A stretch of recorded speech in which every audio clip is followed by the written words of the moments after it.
আসসালামু আলাইকুম রহমতুল্লাহি ওয়া বারাকাতুহু। সম্মানিত প্রিয় মুসলিম ভাই ও বোনেরা, আমরা আজ হাদিস পর্ব ৮ থেকে শিখব ১৯, ২০, ২১, ২২তম হাদিসগুলো। ১৯ নম্বর হাদিসে রাসূল পাক সাল্লাল্লাহু আলাইহি সাল্লাম বলেছেন, সমস্ত কাজ নিয়তের উপর নির্ভরশীল। অবশ্য আমাদের প্রত্যেকটি কাজ হবে নিয়তের উপর।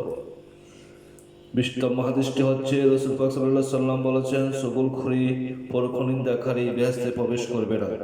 আমরা যারা চগলখড়ি করি, আমরা এই হাদিস থেকে শিক্ষা করব আর কারোর প্রতি চগলখড়ি পরনিন্দা করব না। ২১তম হাদিস হচ্ছে, যারা সমাজে প্রচলিত আত্মীয়তা ছিন্নকারী বেহেশতে প্রবেশ করবে না। রাসূল সাল্লাল্লাহু আলাইহি সাল্লাম বলেছেন, যারা আত্মীয়তা ছিন্ন করবে তারা কখনো বেহেশতে প্রবেশ করবে না। ২২তম হাদিসটি হচ্ছে, জুলুম কিয়ামতের দিন ভীষণ অন্ধকার হয়ে দেখা দিবে। জুলুমকারী থেকে আল্লাহ আমাদেরকে হেফাজত করুক এবং কারোর প্রতি আমরা জুলুম করব না, এই হাদিস থেকে আমরা শিক্ষা গ্রহণ করব।